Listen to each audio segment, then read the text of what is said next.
started. So we'll go ahead and bring that up right now. And let's see who's banning first. Alliance with the first ban, ready to set the tempo and see how things are going to play out. Ringo banned by Alliance. GankStars Sirius ready to answer. But with the Ringo ban, I think they're going to try and pick up the Adagio first, and they're going to try and be building either a buff composition or another push comp. Okay, well, I mean, they go with Vox first. Adagio's still, you know, on the table here. Do you think they're baiting GankStars into taking this Adagio? I think they're either baiting GankStars into running a triple melee composition or forcing Iraqi Zoro on a mage. Okay. Yeah, and that's kind of like a little bit out of his comfort zone. But, you know, obviously a very talented player. He can do that if he has to. But in this kind of matchup, you know, you want to be on your comfort picks. Iraqi Zoro known for that amazing single play. Catherine the first pick. We've seen this time and time again. They're looking for that second pick up here. What's it going to be? But to be honest, here they have a good chance because grabbing that Catherine, we have seen great plays coming out, especially when paired with the Koshka. And as long as they're able to sync up their abilities, go in at the right time, they have a great chance to execute out that Vox. And when they get into this matchup, do you expect this to be like Crystal Power Vox? Is this going to be Weapon Vox? It's going to depend on what we see Sky coming out here now. I mean, do you lean one way or the other?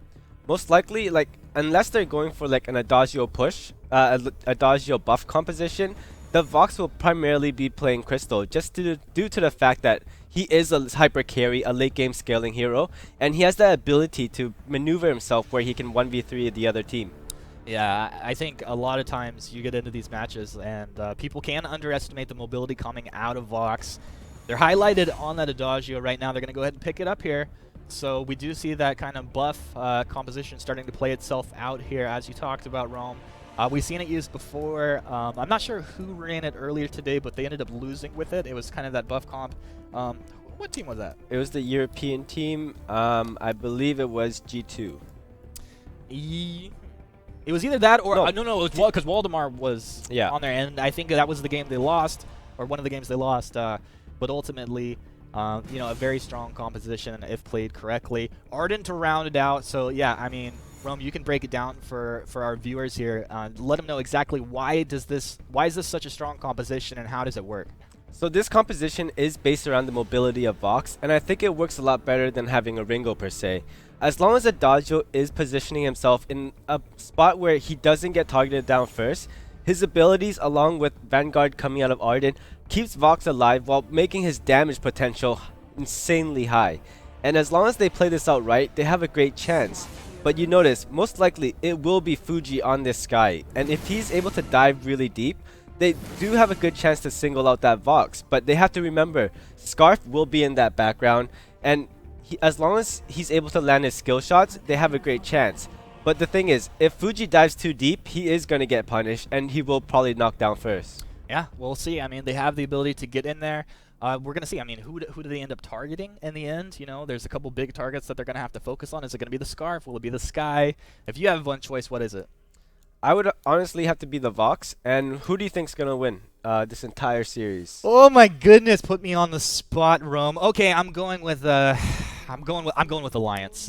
Real quickly, your prediction. We're gonna throw it over. I have to go with Alliance too. I'm sorry. Right. Well, we're actually on the same page here for this on our predictions. We'll toss it over to our casters. Four-Court Jester and Tasty Bacon. Take it away.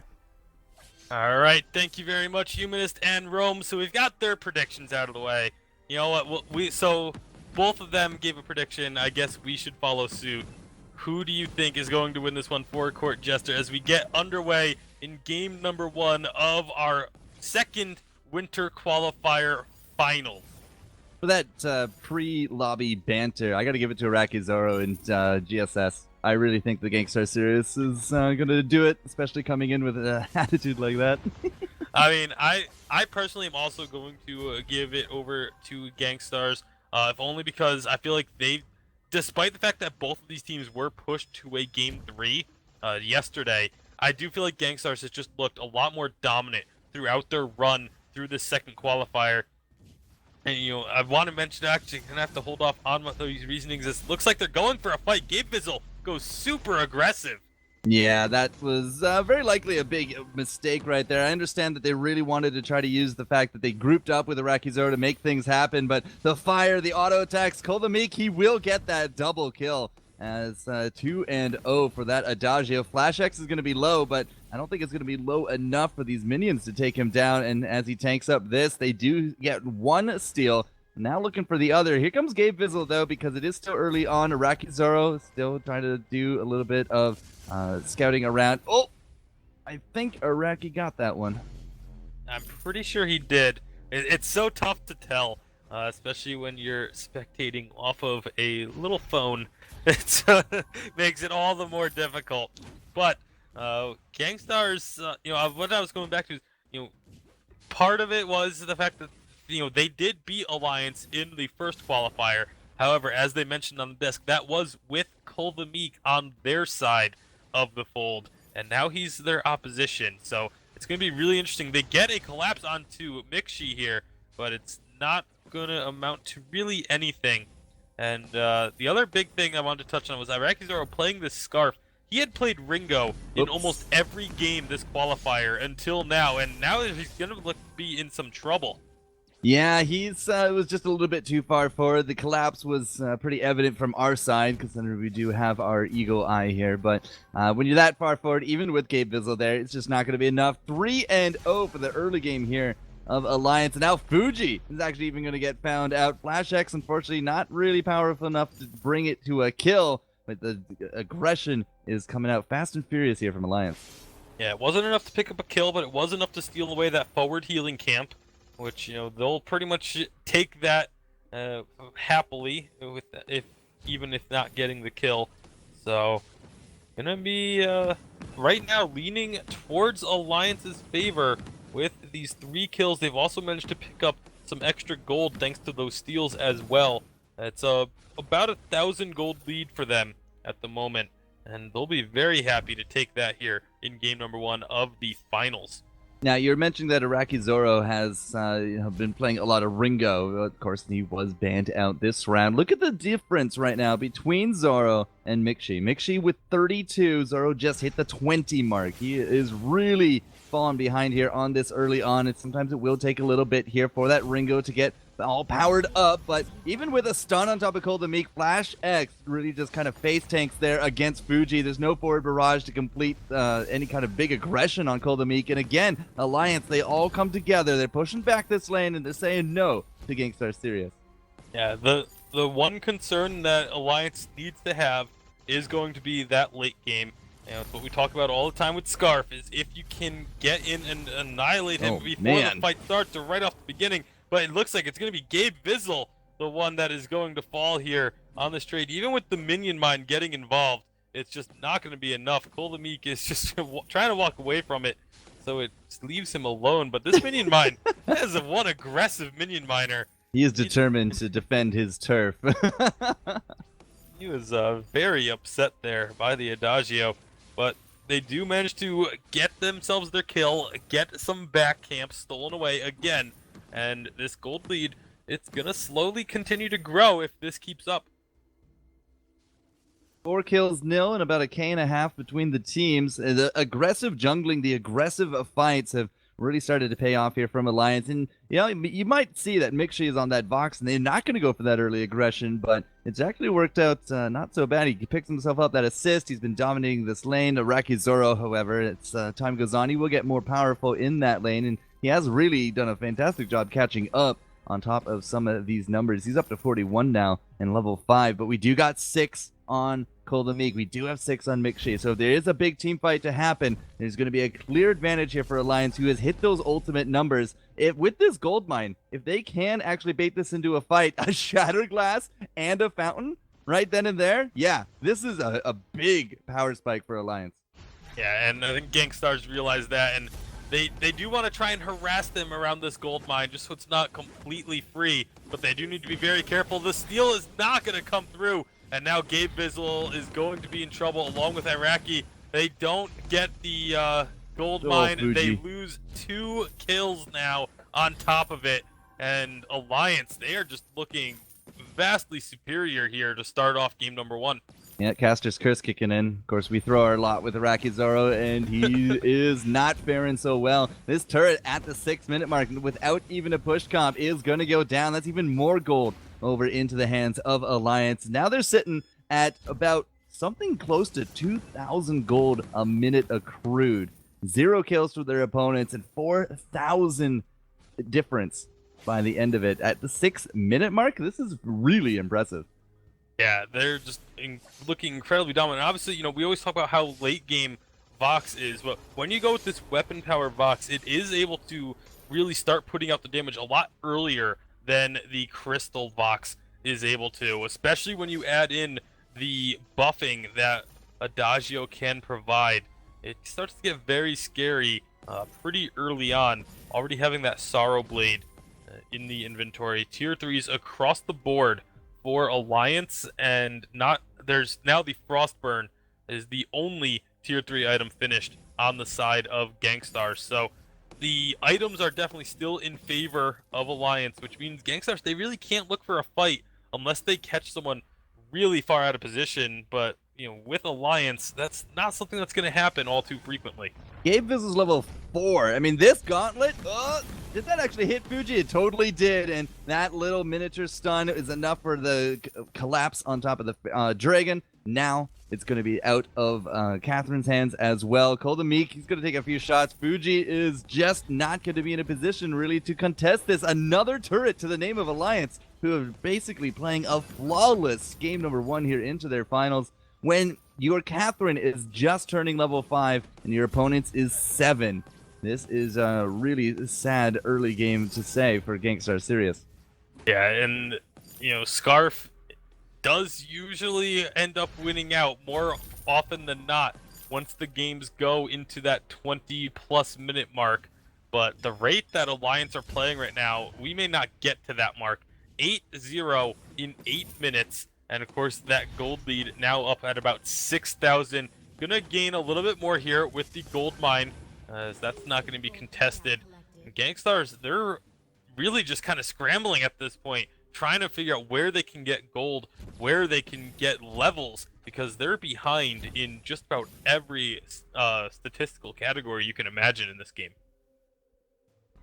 Now, something that we haven't really put any kind of light onto is the comp here from GankStars Sirius. Now, with that Sky picked up and then into a last pick Scarf, I was thinking, all right, if they go Scarf, that has to be a weapon power Sky. But that's not the case. We are running Double Crystal. Yeah, it is Double Crystal. I mean, Double Crystal is a little bit more difficult to itemize against. The shield is just, it's not quite as prominent as the armor items are. They're obviously still really strong, but there's so much utility on them that they don't provide as much stats as, you know, obviously the Full Metal Jacket provides just so much armor, but you don't have an item that just provides, you know, an absolute ton of shield. The Aegis obviously is the most, and it's not gonna matter because there's just not enough damage coming out here of this Double Crystal comp, and obviously they are building that shield early. They have this third turret down at 10 minutes. This is essentially a push comp without Saw that they're running, and they're playing it just like that. And it's working so well for Alliance. Is it too late to change my vote on who I think is going to win this? Well, I mean, I personally don't mind. Chat might crucify you, and there might be Reddit threads glorifying your name, but I mean, that's all totally on you, just as that death was totally on Fuji. When you're going to stick your nose out that far, you might expect it to get punched by Flash, and well, that's exactly what he did. Even like during the Suri strike at the maneuver, it's he just died right on the spot. The difference in power is absolutely astounding between these teams, and Alliance now is looking for almost 10,000 gold lead accrued in 10 minutes. That's an absolutely insane number of farm between these teams. Yeah, and you look at the items, even just on the roamers, you have Flash X is sitting on a Crucible, a Fountain, and a Warhorn. Look over at Gabe Vizzle, he has a Fountain. That's 2 items behind on the roamers. And it is just, I don't honestly know what GankStars can do to try and come back from this one. They obviously need to just, you know, try to limit the number of deaths they have and get as much farm as they can. But Alliance has full control over this map with all 3 of the lane turrets being down. GankStars literally almost nowhere they go is safe. Right now, they do have a small window to try and farm up their back jungle camps, and Fuji is going to do just that. But, Alliance, the double infusions Yeah. are coming out. They want to and end this right now. 11 right and a now. half minutes for double infusion. Right That now. is just, Right yeah. now. yeah, that's, Irakizoro trying to farm up the lane. His teammates are just, going to like- have to recall. Was that a Sonic Zoom and then just a wave and he was dead? Like, he just melted. It was absolutely astounding. And that turret just is not going to live here. Now there's the cage just to keep these guys out. The death from above is going to come through. The silence and the blast tremor will actually stop Goodness. Alliance for a moment, but Mixi, he's actually still ticking alive, and he is not going to drop. This crystal goes down at the 12-minute mark. And so much for game number 1. Alliance just takes it in flawless fashion. No deaths, no turrets, not even a Kraken, and no goldmine steals. There was nothing up the sleeves of GankStars Sirius. Of course, there's no Kraken. Kraken wasn't even going to be a thought for another 2.5 minutes. And I think it's safe to say that Cole the Meek really wanted to prove that him leaving GankStars was not a poor decision on his end. And that's a very strong case that he just made for that. 4-0-3 on the Adagio. And 7-0-1 for Mixi and 0-0-9 Flash X. Just, as you said, just all around dominance from every stage of the game. And Alliance just didn't give GankStars Sirius an inch to breathe in that one. All right, so I'm going to go console myself on predictions of game 1, but during that, we're going to go talk to our friendly neighborhood analysts of Rome and Humanist back at the desk. 12-minute game, guys. Wow. Well, thank you, Forecourt Jester and Tasty Bacon. Wow, what a fast match one here in our finals. Man, I can't even, like, if you blinked, you might have missed that one. Alliance just smashing GankStars Sirius in the teeth there, and they came out the gate swinging. They didn't look back. I mean, Rome, did they ever have a chance in that match? I mean, were they outdrafted, outplayed, a little of both?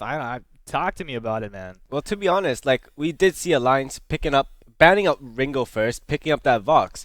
In that scenario, like, it really puts the GankStars Sirius team on a specific composition, and Sky was a good pick out of there, and Blackfeather would have been a really good pick, I think, in general, just because he's able to dive really deep, and he has that invade against Vox early game. Yeah, that's true. But overall, like, it was those rotations early game. They had to make more of it. They had a very passive laner using that Scarf. So the transition over in terms of how Vox, especially going weapon is early in that game, he made too much of a difference. With Adagio always coming up, and we saw 0 deaths coming out of the Alliance team. So they came in with a plan and they executed out to the dot. I mean, it was insane. Like I said before, we saw this composition run earlier in the tournament, and it wasn't played to great success. But wow, Alliance, they were sure on point with that. They looked pretty practiced there. And, like you said, they take away that Ringo. It kind of forces them into this style with a passive laner on Iraqi. And it was just it was a great all-around match. No need to keep harping on it. We have more matches going forward, so let's look at that. Now, as we approach match number 2 here, what are we thinking about? And what, do you think, because we highlighted some heroes or players in the beginning, do you think that like those players fell flat? Do you think that we're going to see a different composition, a different way of approaching this match? I think the Alliance team is going to be pulling out a bunch of different compositions through this entire best of 5 series. Yeah. And this is just because they know how well the GankStars Sirius team plays. With the Sirius team, their understanding of the hero pool is just huge, and they can pretty much build a lot of different compositions. But when you break it down into like the position and like from the lane to that jungle, I think their jungle duo just have that much more of an advantage. And what do you think gives them that advantage? Call them Meek. Call the Meek. Oh, okay. Well, thanks for breaking it down there for us, Rome. Yeah, just 3 simple words. Call the Meek. Call the Meek. All right. Well, it's a really big shakeup in the roster to have a player of that caliber move over to another top-tier team and really showing their power in that first matchup. So very interesting and cool to have it happening in the finals here of the Vainglory League winter season qualifiers. But yeah, I mean, as we go into this, is there anyone else you want to highlight from either team? You know, you highlighted one player from each team on the first match. Is there anything you want to talk about here, or do you want to just move forward? To be honest, like it's all going to come down to the compositions that they pick out this game. And with the Sirius team going first, they actually have a good approach to this where they can gain an advantage in terms of landing a composition that they feel more comfortable with or pushing the Alliance team to a composition that they're ready for. Yeah, well, I mean, if you get Ringo banned out, what's the go-to? Either you're going to pick up that Vox or you're going to make sure like singling out and grabbing Sky like Fuji did last game was a good idea on their end. But the thing was, Alliance, they didn't care about any of the jungle fights. All they did was just rotate up to lane and play around their own Vox. Yeah, I mean, and they did play around that Vox pretty well. All right, man. Well, let's go ahead and hop into our draft and see if things are going to be a little different here in match number 2. I'm sure GankStars Sirius would like to take a little different approach. So we'll see what they want to ban out here. Starting, and it's going to be the Adagio ban. So Adagio, definitely a big part of that last win. Ringo, the ban from Alliance, makes sense to me. And we'll see how GankStars Sirius is going to approach this. Fortress, the first pick. So with this one, I have a feeling that they're going to grab Koshka as their second pick, coming out of the GankStars Sirius side. Mainly because, of course, Fortress has been a very dominant in terms of being a very upfront jungle carry. Okay. But even so, putting Fortress on a roam position is a very good idea. It opens up a lot more opportunity into getting that early jungle dominance. What for you is the defining factor on putting him as the jungler versus the roam position? Overall, like, just getting Crystal onto Fortress, it gives you that edge in that early game. And because his ultimate is so mesmerizing in terms of you have so many targets you have to take down. Yeah. Or if you keep prioritizing trying to target the heroes, those wolves will tear you apart. Yeah, that's one of the things. Is I think he really shines in chaotic fights, right? Where there's so much happening, or you have a high priority target that you have to take down immediately, or you lose the fight, and then those wolves just start, they start stacking up on you, doing pretty good damage. Blackfeather, I think a pretty good pick to come out here. We've talked about his ability to dive into the backlines, and Petal! Nice Petal pickup here. We haven't seen a lot of Petal, but she's been used to success more in the European region than North America. Rome, talk about Petal, how she could be used here in this matchup. So Petal has one of the longest ranges in the game, and because she has minions and you combine that along with Fortress's ultimate, you have all these little things running around the map that you have to take care of. These things they're not like friendly. They do mad amount of damage, and in terms of with Blackfeather, you're able to heal up, especially during your ultimate, and Blackfeather just pretty much rips everybody apart. As long as he's diving into that backline, he can get onto pretty much anybody. But here we have Vox, we have Sky, and they have the perfect kit in terms of mobility. Yeah. Being able to dodge around abilities, being able to just kite back really strong. Followed up by Catherine, I think they have a great chance here. So looking at the items, there's nothing that will stand out too much to us, but I think we should focus looking on Blackfeather this game. Whether he goes in at the right time or not, it will be like the defining factor for who wins. All right, guys. Rome is called to keep your eyes on this Blackfeather, and we're loaded into the fold, so we'll toss it over to our casters. Forecourt Jester and Tasty Bacon, take it away. Thank you very much, Humanist. And game 2 is underway. And GankStar Sirius, they need to step up in a big way after getting completely dismantled by Alliance in game number 1. We'll see if this Petal is in fact the answer to their problems, as Petal, Blackfeather, and Fortress is the composition. Not a common composition, but definitely not a bad one.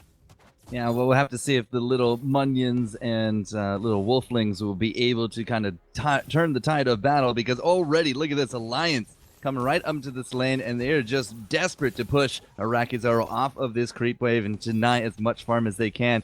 Now, this is Kolamik on Sky, and again, we do start off with Sky and that weapon blade, but I wouldn't expect to see her continue on maybe one more, just like what we saw a little bit earlier with Dienzio. So I am more and more convinced now for that early jungle, it's kind of just for the trading out. Yeah, it very well could be, or it could be a weapon Sky with the crystal power Vox. We'll have to wait and see. That's the one nice thing about this composition, or one of the nice things about this composition, is that you have that early game flexibility. You you can even wait and see how the game is going for you and make your decisions based on that. But Iraqi Zoro in this lane, he does have one of the highest CS per minute numbers in the league, and we'll have to see if he can keep that up here. Obviously, Black Feather does pretty well into the ranged heroes, but with Flash X just gonna kind of be camping up in this lane, waiting for Black Feather to go in on that all-in engagement that he so desperately wants for trading to try and turn it around. But GankStars, they know what's up, and they send Gabe Vizzle right up to the lane to help out and make it an even matchup.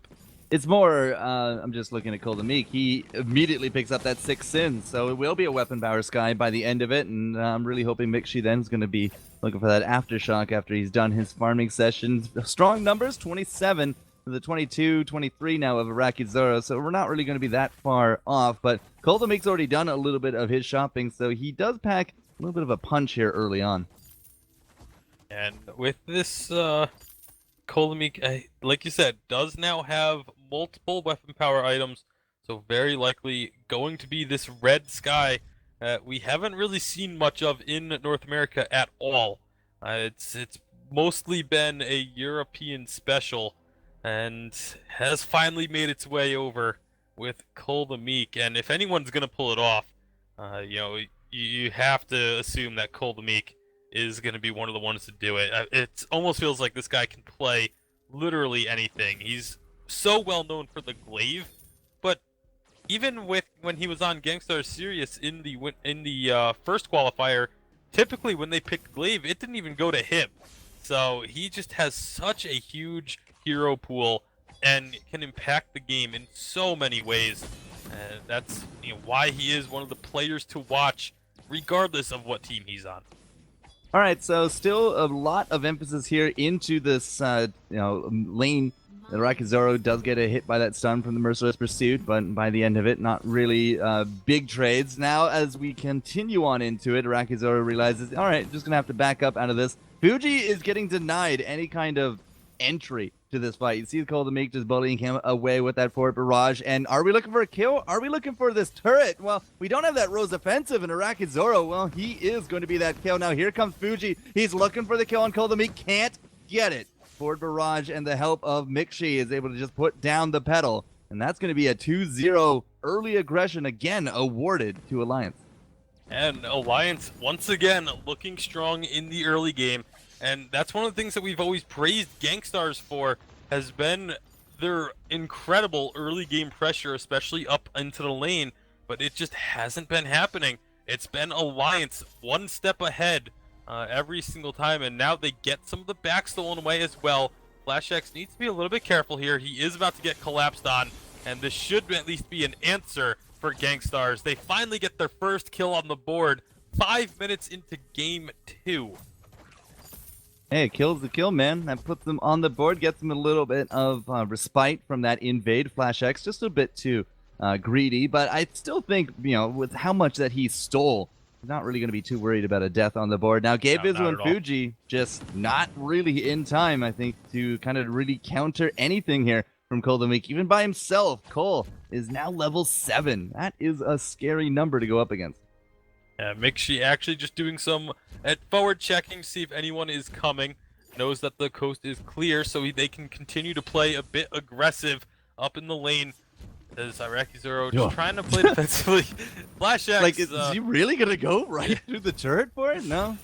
Decides against it. Only gets his armor for it though. So. No, he actually. No, he actually doesn't. You're right. The Merciless Pursuit hit the turret, so he doesn't actually get the stack.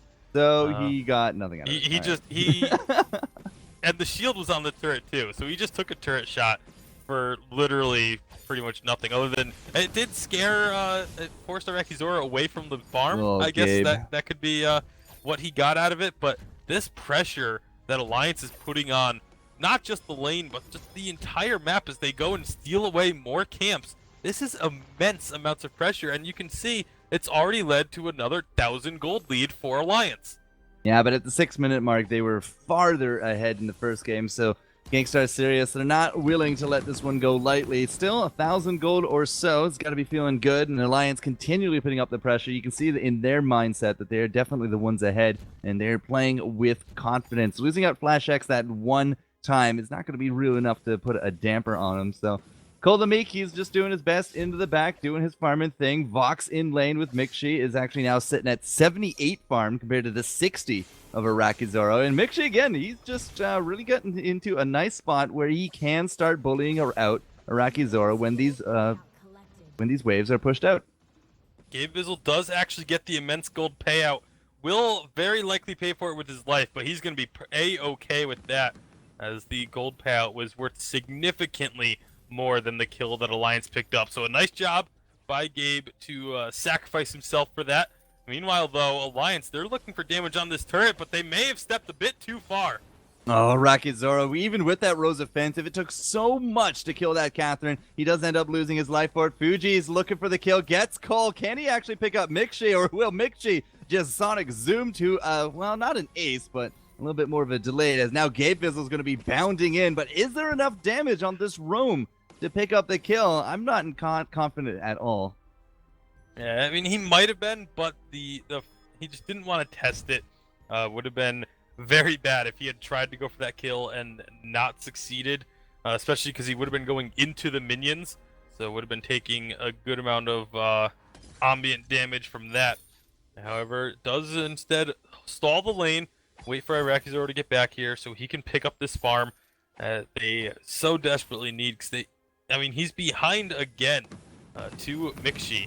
Yep. Second game in a row now that the pressure put on from Alliance has actually forced Arakizoro to fall behind in the lane, and that's not a spot that he is terribly accustomed to playing from.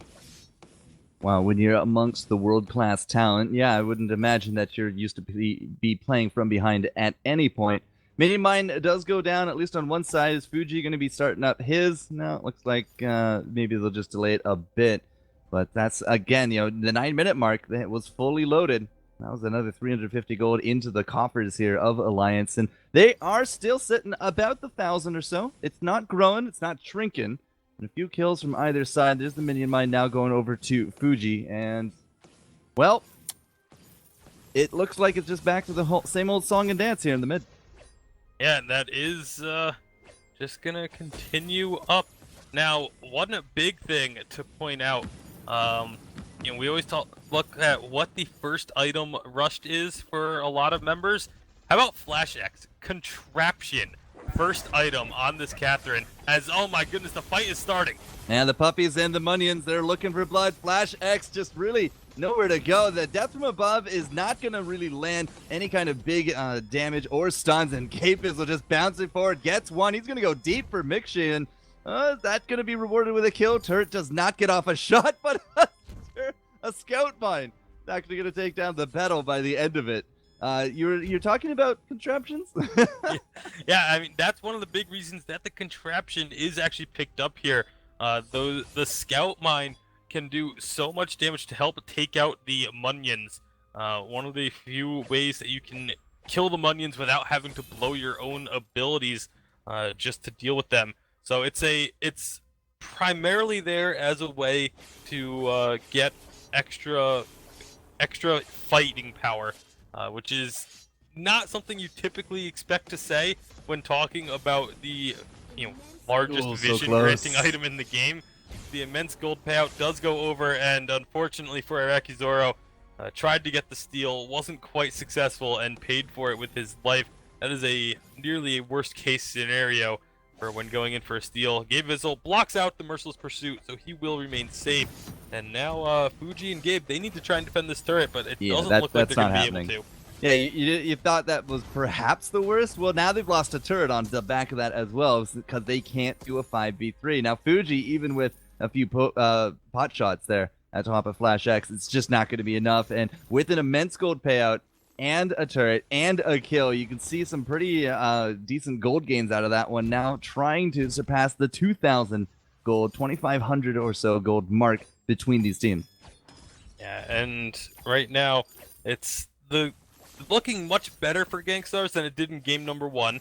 as at this point in game number 1, they were already forced all the way back into their base, and were almost just about to lose the game in about a minute's time from now. So, infinitely better to be still only having one turret down, but they're still playing from behind the 8 ball here. They need to find some way to get themselves back into it, and it looks like they may try and find Cull here, but just not going to have the damage, and now they're at risk of being collapsed upon. Doesn't look like Alliance is going to go for it, though. Well, another scout trap turns on that gold miner, but are we actually going to be starting it up here from Flash X?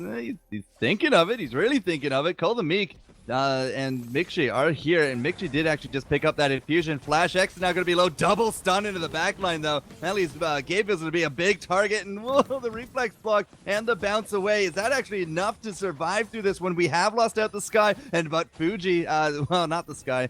Call the Meek gets that kill, but now Mixi, ooh, that is going to be some pretty devastating damage as GankStars, they took out Flash X and then they lost out to Cold Meek, but they get themselves an ace, and that actually brings us now to tie points for kills.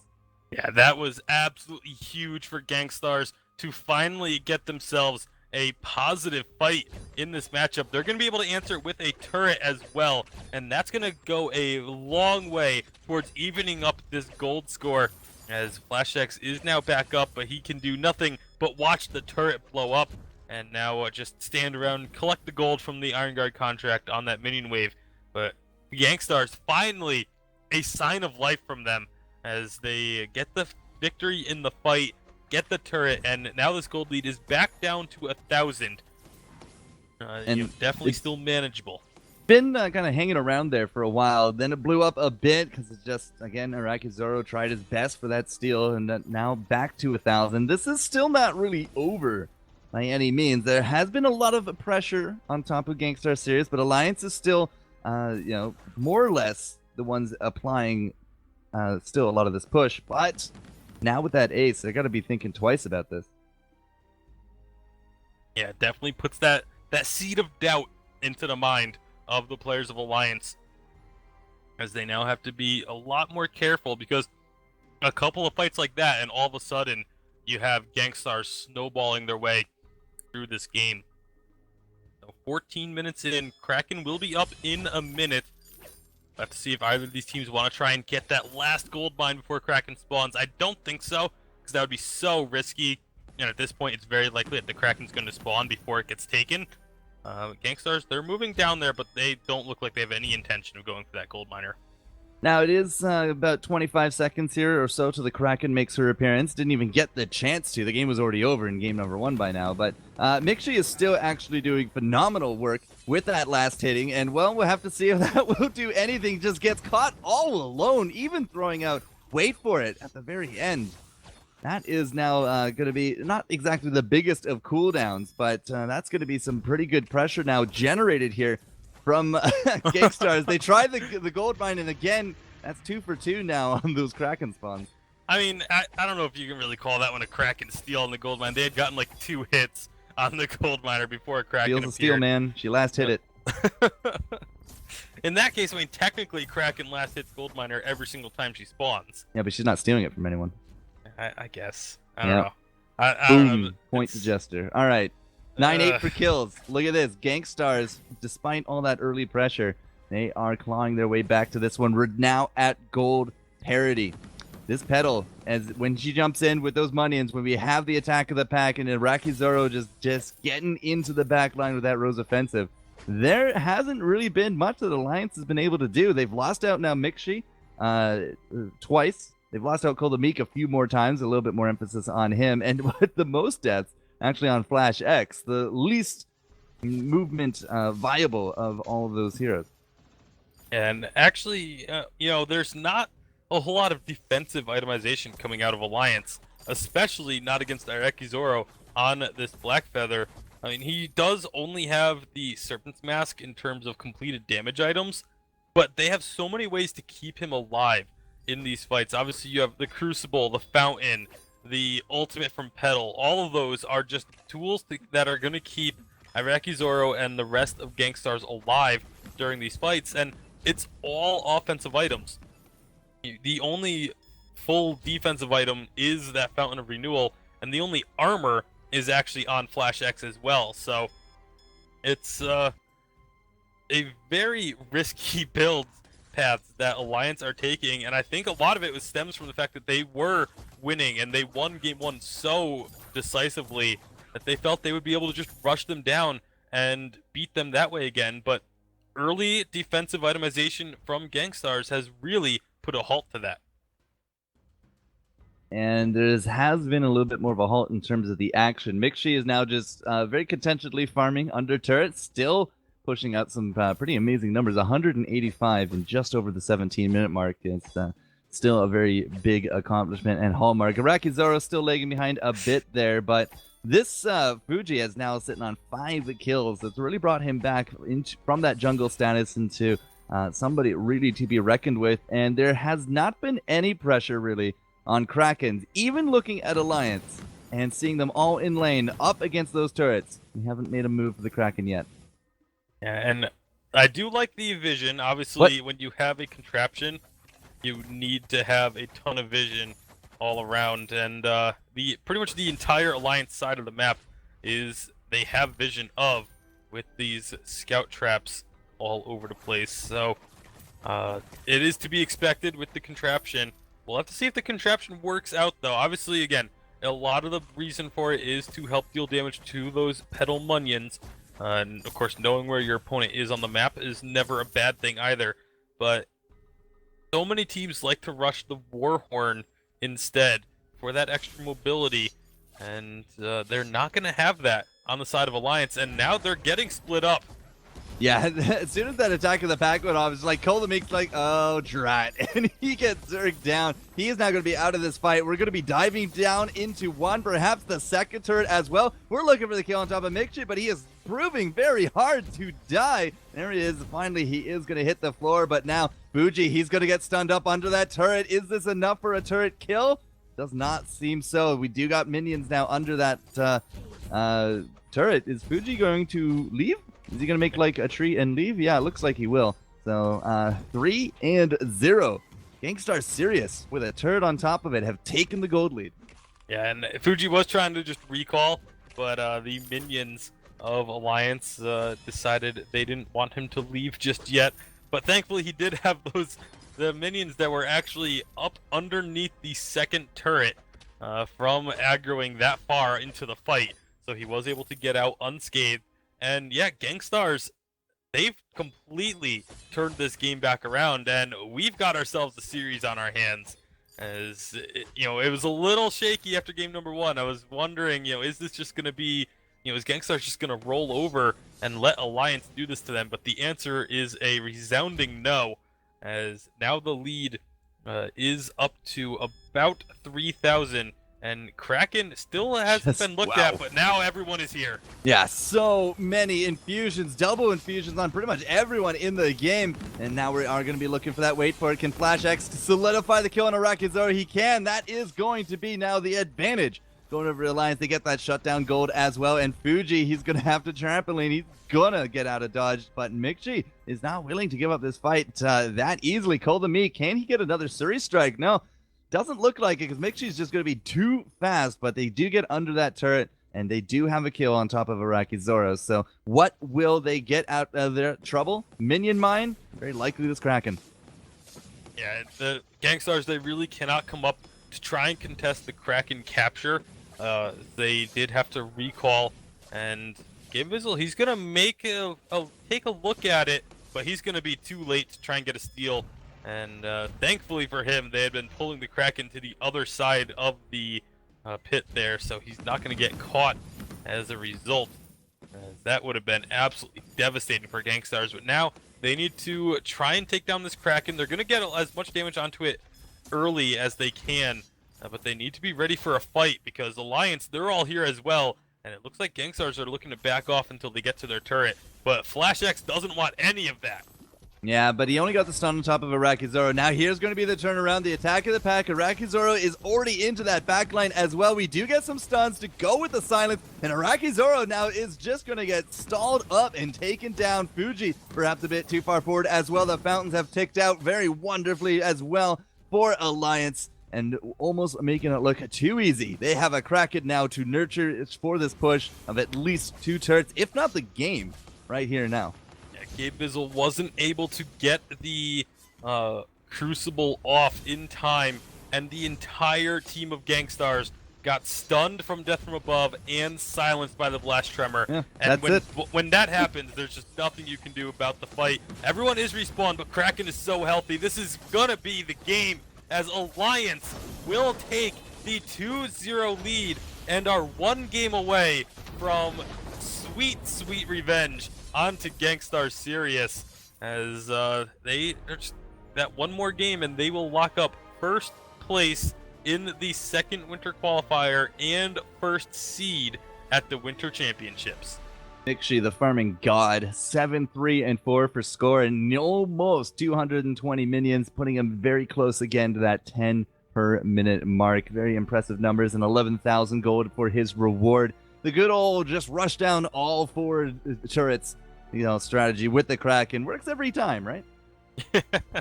Yeah, it's not the most common thing, thanks to the death cooldowns being lowered by, I believe it's 15% for every turret that goes down, but Alliance able to get enough a fight to make it work and secure that second victory. As we mentioned, just 1 more game is all they need. GankStars, they need a reverse ace if they want to pull this off. This is going to be a tough one for them. All right, so 2-0. Got to be feeling good from Alliance. We're going to check it back in with the layer to see what we can expect for game number 3. All right. Well, thanks again once to Forecourt and Bacon. A different story in match 2 than the first match there. It looked like a totally different team. GankStars, very aggressive. I got a lot of work done. I think Fuji had some pretty impeccable pedal plays, but when it really mattered, when it really was the decisive fights, the ult didn't land. Coming out with that spontaneous combustion, it's not on him by any means. It's a team effort, but Alliance able to secure it, so they're up 2-0 right now. Rome, as we go forward here, this could be the deciding match. If Alliance take it, they win the whole series. Can GankStars Sirius take 1 or more? Honestly, they had a really good chance that last match. And in terms of, we saw Alliance being ahead in the early game, but the Flash X, he went out and got a contraption, which works out for them in the long run. But the thing was, Gabe Bizzle finished that fountain first, and this is where the GankStars Sirius team actually made a good comeback. Yeah. And they really gave Alliance a run. But later on to that last into the later parts of the game, it's all about syncing up your abilities and your skills. Yeah. And if you're having a pedal and a black feather together, the best time to actually use that spontaneous combustion is after black feather engages. Pedal will actually go in right after, and as long as your minions are on the right target, getting that ult off is the best. Yeah, I mean, it's insane. I think a lot of people underestimate the power that can come out, and we see Fuji's graphic coming up right now. He was our pedal player from the last game. But pedal's ultimate, that spontaneous combustion, it not only damages your opponents, but it heals your allies. So you couple that up with a nice fountain usage, and you can get a massive healing coming out of your team. If you don't use it at the right time, it can fall very flat. I got to give credit. I think Fuji did a great job through that match. He did a lot to keep them in the game, up to the point where it started to go the other way. But also, looking at the heroes that they were going against, Vox, Sky, those are 2 heroes that deal with the Munions and then also the Wolves pretty easily coming out of Fortress. But to be honest, I favored the GankStars Sirius composition last game. And I think this is one of their strong suits where they can build a bunch of different compositions and they run it out so well. This is based on how good of an understanding they have of the game, of the meta, and how well they actually know the hero pools. And GankStars Sirius is the prime example of one of those teams that covers every single base. Yeah, they did a great job. I liked it. When they drafted it, I thought it was very strong. So when you say something like that, Rome, are you saying that you think that Alliance is a little more individually talented, or is it more of they're just a little more on the same page as a team right now? Because obviously you like the composition out of GankStars better. Well, looking at Alliance, it's not of course, their individual talents is amazing, but it's the play style coming out of Mixi, coming out of Cold and Meek. It's exactly the same. They're very forward moving, except when they're behind. If you notice last game, they were behind at one point, and they all just stood back at the turret. They waited for that time. And with Flash X, he pretty much plays like the leading voice in terms of how to command the team. With him there, I think he brings the whole group together as a roster into like one unity. Yeah. And the way they perform out and execute it is so well. Yeah, it's so important to have that deciding voice on a team, and a lot of times, you know, you can have a collection of amazing talent on a squad, but with that oftentimes comes ego. And I don't think, you know, if you guys haven't played on a competitive team before, maybe you just have the experience playing with one of your friends or whatever, but oftentimes when guys start getting a very high skill cap, the ego comes along with it. So it's very important that you can put it aside, make one guy your captain, and listen to that direction. So, you know, as Rome said, Flash X, an excellent leader. And, you know, if you have that one voice out there, that's where you start to see them moving like a flock of birds, right? And you're like, how are they like able to absolutely know? And it's because of that communication. It's him letting them know, this is our move right now. This is our next move. If it works for us, if it doesn't work, we are going to bounce off to plan B, and even sometimes to plan C. Yeah, and this all comes down to like how much the players trust each other. And looking at Flash, like when we're saying that he is like the voice behind like most of the major engagements coming out of the Alliance team, he's a very chill guy. For somebody that wears shorts in Korea, he has to have a level degree in terms of how much like relaxed he is and how like confident he is to actually lead the team and make the proper decisions. Yeah, definitely. And that is such a big deal when you make it to this level. You're a great player, but cool, calm, and collected is what really matters in these important matchups. Guys, but I hope you're all ready. We are ready to get into the draft here for match number 3. We'll bring that up right now. And this is like everything for GankStars Sirius. They can't hold anything back here. If there's any strategy they've been saving, now's the time to pull it out. Unless they're just sandbagging, like I don't even know how to sandbag for these strategies, like actually at the live championships. But I feel like if they have one, they'd pull it out now. Yeah, this is probably like the best time, but just approaching, looking at the bans and pretty much building a composition that they feel comfortable with, that they can be sure, like they know that we have these power spikes and we have these advantages at certain times. Being able to play that out and breaking it down, it works really well on their behalf. All right, well, we do have Ringo banned out by Alliance. Once again, they deny that from Iraqi Zoro. Fortress, the ban out from GankStars Sirius for good reason. And Alliance, they're going to go with this Vox. They said it worked the first 2 games. Why go away from it now? Yeah, and they're pretty much showing we're going to pick Vox, and unless you pick something like Adagio to actually prevent us from running that buff comp, we're going to run him again. And this puts them in the perfect position here. I think GankStars Sirius has to pick up this Black Feather, yep, or it's going to end up on the Alliance team, and their late game potential is going to be insane. Yeah, and we know Coldemic, he loves that Black Feather. But yeah, I mean, Alliance have just forced the hand of GankStars Sirius here by picking that Vox one more time and knowing that Adagio is in the pool. We look back at match number 1, and it's just like there's no question. You cannot allow that to happen again.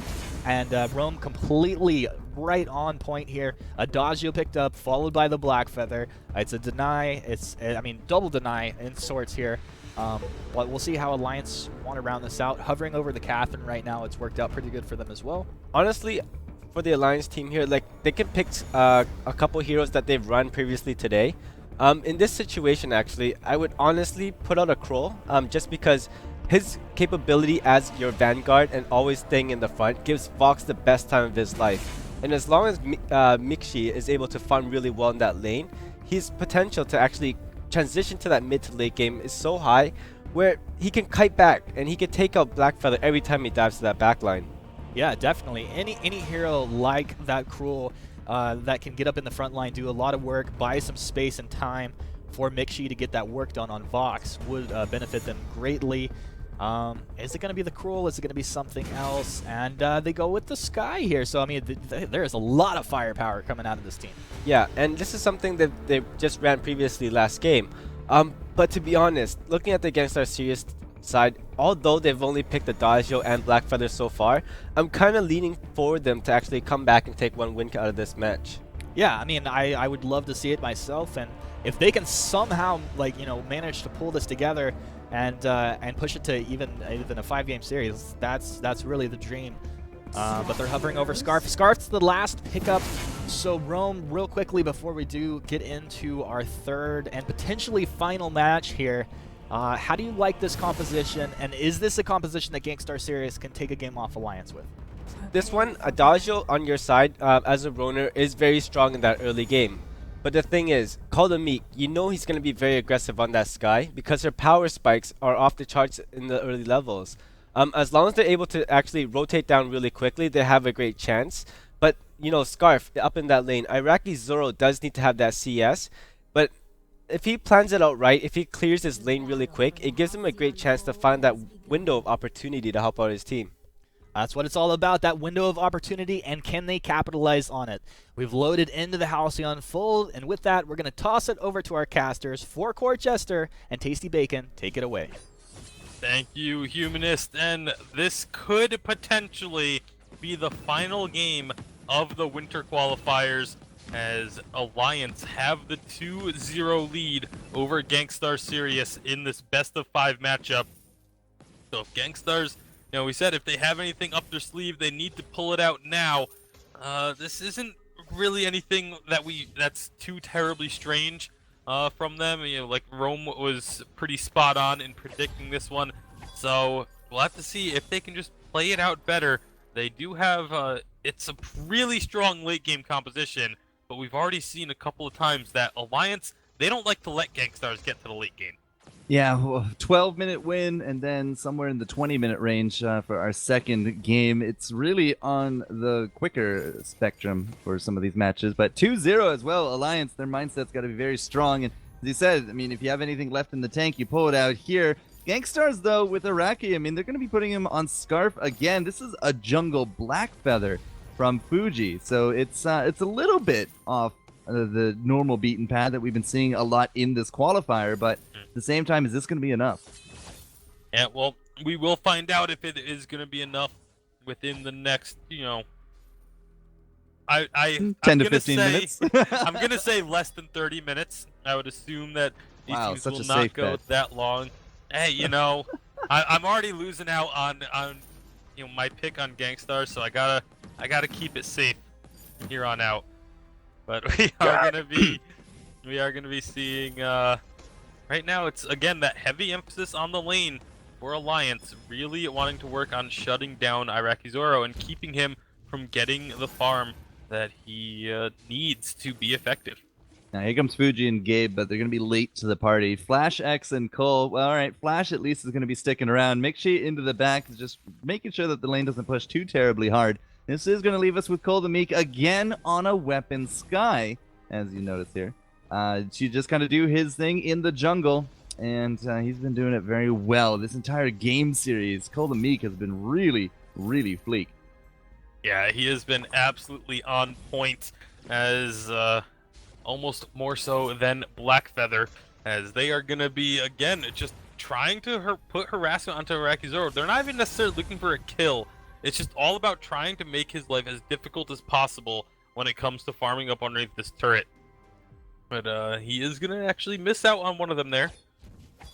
Mission accomplished then, yeah. Yep. They've also been picking at his hit points as well as a little bit of his mana, because every time he does get engaged, he does try to retaliate a bit. Spitfire that doesn't hit minions is not farming. He had a goop out there as well, and that is going to go a long way to draining the little dragon. Now, do they notice that he's actually up in that bush? Well, they will now, and he shouldn't be sticking around. At the same time, we also don't have that kind of babysitting going on for him. He is pretty much left to his own devices in lane. It is the buddy-buddy system for the jungle of GankStars, and if you recall, they've had some pretty heavy aggression in the jungle that they've had to deal with from Alliance. So going for the buddy and leaving Iraqi Zoro to farm, it's kind of like you gotta sacrifice something somewhere to gain strength. But will it be enough? That's the question I'm asking. Yeah, as they are going to use that flare to see the Alliance in that bush and just force them out so that they can get back into the lane. Once again, just kind of slowly falling behind in terms of just pure farm. It's a 500 gold lead for Alliance at 5 minutes, and now they're trying to go aggressive once again. But again, it's just the only purpose of this is to take their attention away from those minions. It didn't quite work out this time. I believe Iraqi still got all of the farm. Oh, no, he missed the last one. Rip. Mission accomplished. Now Fuji himself is going to be getting a little bit aggressive. He's going to go pick up these backs, and It looks like that's enough adventure for him. Is this enough for Flash X? Well, he can wave goodbye, but he could not stop the departure of Fuji. So some good counter jungling going on. He still has his own backs as well, simply because there's no aggression from Alliance there. So Fuji will be very happy as a jungler to pick up those as well.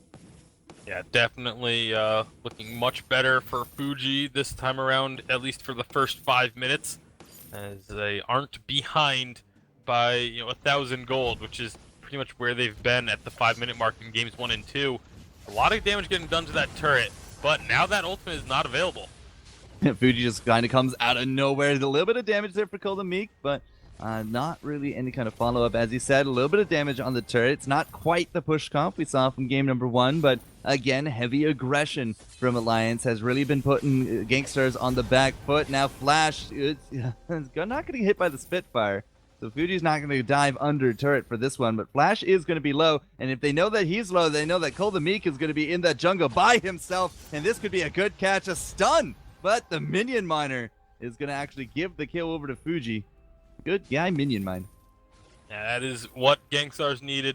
It's really the first time that they've been able to show aggression into the enemy jungle in the early game, basically sub 10 minutes, and they are finally able to get something out of it. They get the kill, and they steal away a couple more camps, and now they actually have that slight gold lead. They're not too much to write home about, with it only being about 200 to 300. They're going to take a pretty early minion mine as well, about 2 minutes shy of it being worth its full gold value. But with how much trading has been going on in the lane, it is a good idea to take that, so that you obviously have that slight advantage when it comes to trades. Gold mine looking to be captured by Alliance, though. Is this going to be a steal? Yeah, so close. Yeah, Fuji tried. He used the Rose Offensive to get out of the line of fire from that Death from Above. The Death from Above was a really good spot there from Cold Meek as well, and they will be rewarded with that cash. Will they get out all alive? That's what I'm going to be asking here right now, as Iraqi Zoro takes a little bit. Flash X is going to come around the corner, gets the stun. +1 armor to him, and it looks like it will pay off. The aggression will come to a halt. And you can see again, Fuji, he's going to go off into those backs. He will be found by Cold Meek. And remember, that's a weapon Cold Meek, so those auto attacks not going to be insubstantial at this point. Is he going to try to box in Fuji? No, he's just going to go on his own merry way. Yeah, they're both just making their way back out. They're going to meet up again in the middle at some point. There it is. Fuji is actually going to be the one going aggressive. And with that ultimate, does block out all of the damage from the Sirius strike and picks up the solo kill, and that's gonna force a play into the lane, as the rest of Alliance, they went down into the jungle to steal away the backs and recall, but could very well be a turret given up, as they actually didn't recall. My apologies, it looked like they did on mine, but they are actually here now to defend the turret, which is pretty low, but it's still standing, and that's what matters. I'd be very surprised if it actually does live through this one, but I mean, Mixi and Flash X have actually done a really good job just trying to keep that creep wave push. The turret itself does go down, and Flash X is going to burn for this trouble as well. There's a big difference in the first 2 games compared to this one in the fact that Alliance is not being that cohesive unit.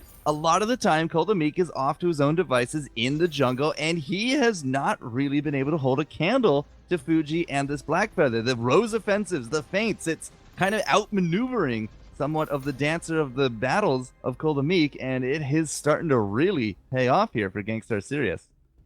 Yeah, it's looking very good in this time around for the early game on GankStars, but remember, they did also have a lead for a period of time in game number 2 as well, and Alliance were able to surge back and take the victory there. So we'll have to see if this can hold up for GankStars. Obviously, they're hoping it will. I'm kind of hoping it will, just so that we can see more Vainglory action. But Alliance, they're going to be hoping for the opposite, as they want a repeat of game number 2. They want to close this out 3-0, and there's going to be another fight. Yeah, right into that bush, but again, look at the damage output. It's pretty immense for Flash X, as he is trying his best with that fountain. Death from Above is going to be just slowing us all up, but Fuji has another feint in the basket, and he's able to pick up another kill. That is an impressive streak, as Fuji is now going 3-0-2, looking to solidify another with Mixi on point to slow the heartthrobs. are going to be actually putting the kill into the pocket of the Dragon as the Rakizoro puts his third kill on the board. But that's an ace. That is now 6-0, and this is a very strong-looking Game 3 for GankStars Sirius. And Gabe Visual working on this gold miner. He's trying to take it by himself. Fuji is going to finally come around to show up with Iraqi Zoro. So they will claim that 223 gold bounty per player. And it just increases the gold lead now up to 3,000. And this is the largest lead that I believe GankStars Sirius has had in this match. Which, you know, after game 1 wouldn't have been saying a whole lot, but they did have a lead for a little while in game number 2, but this is a larger lead than they had, because I believe they were up by 2,000, around 2,000 gold at their peak in game number 2. And so, right now, looking very strong. They were able to deal with the early aggression that Alliance tried to put out. They were able to actually display their own early aggression in the jungle, and it has paid off in spades with this gold lead. And now Iraqi Zoro just safely farming up in the lane because they have vision of the rest of Alliance down in the jungle. Oh, Fuji and the steal at the end of it there. Call the Meek just too scared. He saw immediately that flare. Suri strike to the other side. You know, to his credit, did actually avoid the on point. But now could this actually be a kill on top of Mixi as well? Iraqi Zoro has brought him low, and now Fuji with that Rose offensive by the end of it didn't need it. But the burning damage of Iraqi Zoro is immense, and that puts us now into a 7-0. This lane is now clear to push, and could this actually be some pretty significant turret damage? Yeah, they definitely can get significant. I mean, if you have a Scarf and an advantageous numbers situation, you can get some pretty significant turret damage generally. But it looks like they're actually going to back off of this one as Mixi has respawned. So they don't want to take too many risks at all. Definitely going to be playing it safe through this one, which is a wise decision when you're down 2-0. You don't want to give away a lead like this. And Iraqi Zoro, he's going to be in some trouble, but is going to be able to just get underneath that turret. Very close for Mixi, but just not quite having enough damage yet. Yeah, but here comes Fuji. That's the on point. He's going to go forward for it. He's now going to find Flash X and that Merciless and the Blast Tremor as well. They really want to make sure that Mixi actually lives right through this one, and Fuji, well, he's just kind of playing amongst the front line, getting some on points and just kind of dodging and everything. Now, they did actually leave Iraqi Zoro alive by the end of it. There wasn't enough damage in the tank from only Mixi to kind of chase him down, but 7-0. Alliance might be left wondering and scratching their head where they went wrong in this one, as another gold miner going into the pockets of GankStars. Yep, that is another 175 gold per player. The gold lead has expanded up to, actually it's still right around 3,000 gold. As, they haven't really been falling further behind for Alliance, but haven't been making many strides to close that gap. Taking a look at the items, obviously you have Fountain of Renewal on both roamers. Gabe Bizzle also now sitting on the Crucible as well. And if he can time that Crucible, there's 3 things that honestly you want to try and block, which is going to make it rather difficult. Obviously, there's Wait for It, your Blast Tremor, and Death from Above. All 3 are abilities that if you can block out, is greatly beneficial to you and your team. But there's only one Crucible, so it's going to have to pick and choose which one they want to try and block out. And they're also, with the exception of Death from Above, they're all fairly difficult to actually get the block off on. But Death from Above with a really long wind-up time. Yeah. All right. Well, we'll have to keep our eye on those reflex. Now, Mixi and Flash, they are here with Kill the Meek. They are trying to just defend up against this turret. Of course, when the lane is going to be pushed this heavily into the side of Alliance, it's really nothing else to do at this point. Kill the Meek has been down into the jungle a few times. What's the farming situation like? 139 apiece for our laners. 68 compared to the 86, though, as Fuji has taken a pretty dominant streak there. Another gold mine, another payout. It's another 105 per player.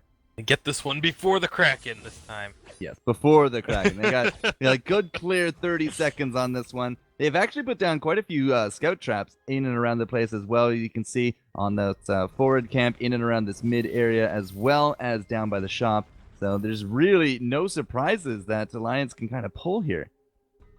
Yeah, and that's the name of the game with Vision is you don't have to have the entire map lit up. You just have to have enough of the map lit up so that you can use the process of elimination. Because obviously, if they're not showing up in any of the scout traps you currently have, it's pretty safe to say they haven't gotten into your jungle through the lane. So you know pretty much for a fact that they're on the opposite side of the map just by knowing where they are not. And of course, then once the minions push into their turret, they got vision of all three of them, and the siege is starting up. Just this poke damage from the Scarf is absolutely immense, and even the Black Feather, the on point, has such a long range once it's overdriven. Yeah, Cole the Meek is down very low. GankStars, they could honestly look for a fight right now if they really wanted to, but they're content to just continue poking, continue harassing. They're going to take the second minion mine, so now these minions are going to naturally push into the way of GankStar, or push in favor of GankStars, and they're just going to keep sieging up this turret. They did give Alliance a chance to go and heal, but they're kind of just stuck underneath under this turret at the moment, and having to try and dodge these Spitfires.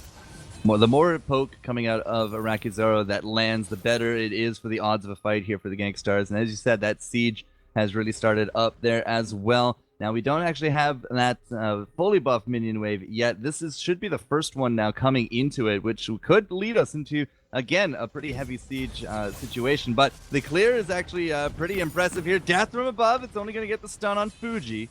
They at least made an attempt for it. They do clean out now these minions, and not a lot was really gained from either side. Are they going to go under turret for a kill? A little bit of damage back and forth. That Spitfire, if it hits the turret at this point, only hits shield. That backdoor protection is pretty immense, but Mixi catches him in the ankle. Yep, and now they're going in under the turret. Yeah, and Fuji with that Rose offensive, he's now going to get silenced, reflex, and another Rose. Looks like he will live through it. The death from above, not enough. The blast tremor on top of it as well, but Fuji will live through it. The turret now looking a little bit worse for wear as well, but the backdoor protection is going to kick in again, and the teams are very hard fought, but not willing to give up any kills yet. And GankStars, they've kind of stalled out a bit here. And again, credit to Alliance, they're playing perfectly right now. Staying underneath that turret, they were able to thwart the siege attempt.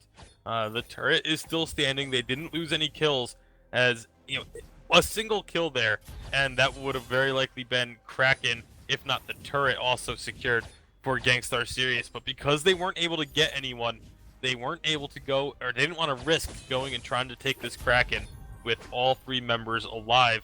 And they're gonna need to find a way past this siege defense if they want to try and secure this game, because right now Alliance, they're just gonna be perfectly content to sit underneath this turret and keep sending these minion waves back where they came from. But now GankStars, really it's on them at this point. They need to either go for a big fight under this turret, continue the siege until they do eventually break this turret. I mean, they will take it eventually if they stay here long enough. But it's a matter of patience and if they are willing to wait that long. Death from above, perhaps trying to cut off escape. They did get a stun there on top of Arakizaro, but the turret is now down and out of it. Fuji's going to be silenced there in the front. Does have that reflex block, has the Rose offensive there as well. Arakizaro comes in with the Dragon Fire, but nothing to be rewarded to either side. Now, we did get actually that turret, so I'm going to take that back. That's a little bit extra gold, a little bit extra now map control going over to the GankStar Sirius crew. Could they actually just safely take Kraken at this point? I mean, we haven't really seen Alliance move out or even look to any kind of vision control in and around the mid. Yeah, honestly, if I was GankStars, I would go ahead and start it up. Just be wary, move it towards the edge on the Alliance side, and just be ready to peel off of the Kraken if they show up. They have the ability to get this vision down. If you just put some scout traps in this space between the lane and the jungle there, then you can see where Alliance is coming from. Now you know that the Death from Above is down for about 30 seconds, if even. I think it's actually around closer to a 20-second cooldown at this point. But it's... I'm not a huge fan of the decision from GankStars. It will still work. I mean, they could very easily just siege down this next turret as well, do the exact same thing they did for the second turret, but they instead push the minions up, and now they back off again to the shop. Double infusions have come out from Alliance, so they've made the decision that they want to be able to fight if it comes down to it. And they are able to claim the minion mine, and GankStars, they're not going to be able to take this Kraken now. All right, how many scout traps are we going to pop? 1, 2, and 3. We still got one under that Kraken, and, well, Alliance is actually going to start it up. Now, we do know that it's happening here from the GankStars crew, but they are going to be late to the party just a little bit. But remember, that lane is also still pushing out. Cole the Meek and Flash, are they going to try to just allow, a one-man sneak crew? It's not going to happen. So they did their scouting. They have those double infusions. Actually, we're still holding on to one of them here from Cole the Meek. But still, it's a very wary game. It's a game of cat and mouse almost at this point. Alliance got sick of being the turtle, and now they are the aggressors. That's going to find Flash X in the bush. Not exactly the game-ending damage they were looking for. Is Mixi going to get aggressive and look for a turret? Yeah, I mean, they have these double infusions. They're feeling a little bit more confident with it. They are able to take down that turret, and now, again, it's on GankStars to make something happen, and they're trying to right now. Yeah, but that's not going to be what they need at this point. Well, actually, take that back. Fuji couldn't get the kill. The verse is going to come out here from Gabe Fizzo as well, but Cole the Meek is still standing, and that's going to be a death from above. Cole is going to drop it. Mixu was able to get the kill, and now Flash up against Gabe. Can he actually win, or at least delay long enough for Mixu to come back into this one? Mixu's got to be careful. We got a Shatter Glass on that Gabe, but Gabe is going to drop like a rock in Alliance. Come out swinging from that siege. Now Flash is going to be starting out that Kraken. Now the one-man crew actually might make it happen, as Mixi is going to be pushing on forward and take some very, very sought-after farm. And that was so good from Alliance, able to just play defensively, continue to push the siege attempts away, and a little bit of a mistake from GankStars. I mean, they have to make something happen. When you have your opponent pushed that far and just, essentially hanging out underneath their turrets, it's on you to make a play happen, either to start the Kraken and force them to come out to try and fight you, or to just keep that siege up and keep them starved out and keep them choked away from getting any gold. GankStars didn't do either. They backed away from the turret, they backed away from the siege, and they let Alliance out of the base. Alliance, they got that double infusions, and they just made a beeline down. They got the turret, and they got into an advantageous position to be able to fight. And now they have the Kraken on their side as well as they're pushing in. But we'll see if GankStars can turn this one around now, as all of the momentum is currently on Alliance's side. All right, we're going to have to see if the tried, tested, and true four turret push with the 3-man fight comp and the Kraken. Yes. All right, 2 down, 2 to go, and already the death from above has been blown. Fuji into the front here, though. He is going to get some pretty good reflex blocks. He's not going to get silenced, at least not yet. Now he's on Cole the Meek into the back, but Cole the Meek's going to get the kill. They've already lost out the Adagio as well, and Mixi is going to bring it to an ace. The goodness. Kraken is going to once more rip right through 4 turrets. The turtle is strong, and Alliance take home a 3-0. They are your #1 seed coming up into the live championships hosted out in Santa Monica at the Red Bull Studios. Get your tickets now. And at the same time, GankStars can't take a win over their longtime rivals here. And this is such sweet revenge for Alliance, because in the first qualifier, GankStars did the exact same thing to Alliance, took them down in 3 straight games, and Alliance, they answer with a 3-0 over GankStars in what, many people, this was such a big grudge match, not only for that fact, but also with Cole the Meek now on the side of Alliance. He is, in the last 2 times that these teams have met, he is now 6-0 for this Alliance GankStars matchup. Really impressive play from Alliance. to be able to. I think the biggest thing that we can take away from this is that they won in 3 different styles.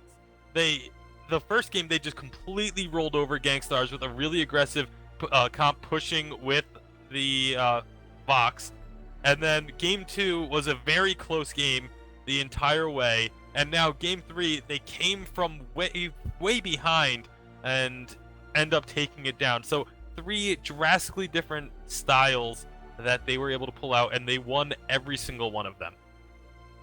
Well, the only thing left to say at this point is GG, well played. Congratulations to Alliance to take home your first seed. GankStars in at number 2, and well, it's been a heck of a day, not only for EU and NA, but we are done with our games. We're going to throw it one last time to the lair to get their thoughts and close us out.